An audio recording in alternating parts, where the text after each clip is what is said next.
Shalom, Kol Halal, Yahweh Shem Yahushai, Hashem Kadash. Double honors to the apostles and the elders at GMS, Great Millstone, that rule well. Peace and salutations to the hopeful elect, women and children, 1/3. This is going to be a quick response. The Spirit jumped on me to do a quick response. Actually, like a quick testimony. When I was coming into this truth, a lot of us, we've all seen the movies of,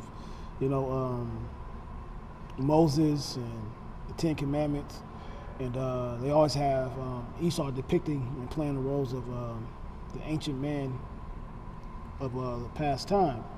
And so, at that time, void of understanding, we didn't really understand, or I didn't understand, didn't know that the prophets in the Bible, everyone in the Bible they're talking about, was Hebrew Israelites who were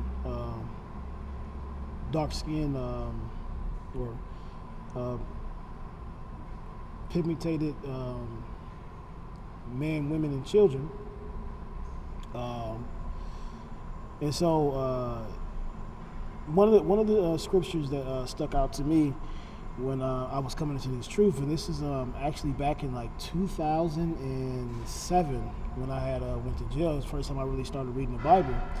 And one of the scriptures that stuck out to me was this is Exodus chapter 4, verse 6.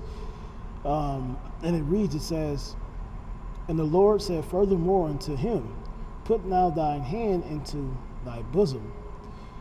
And he put his hand into his bosom, and when he took it out, behold, his hand was leprous as snow." Verse 7, it says, "And he said, Put thine hand into thy bosom again. And he put his hand into his bosom again, and plucked it out of his bosom, and behold, it was turned again as his other flesh." Right then I knew that Moses was a so-called black man, of a man of color. He had pigmentation.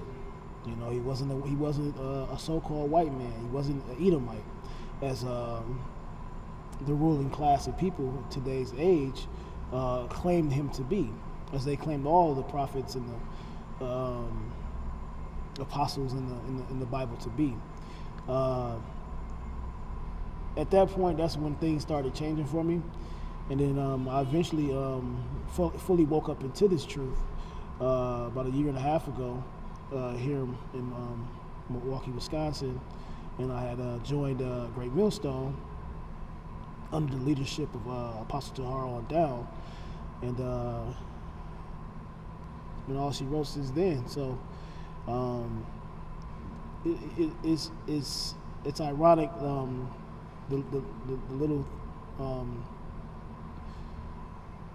the clues that Yahweh Shem Yahushai leaves us, but just bringing out truth, it's important, and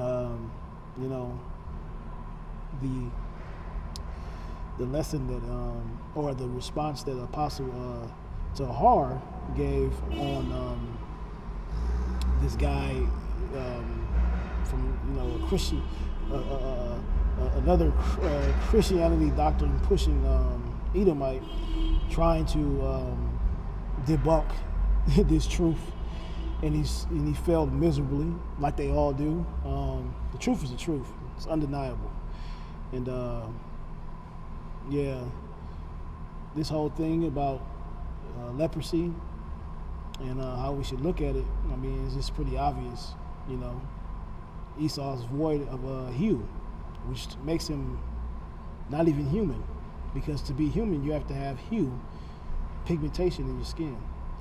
And so I just wanted to do a quick response, hopefully that edified any brother that's listening, and with that I want to say shalom.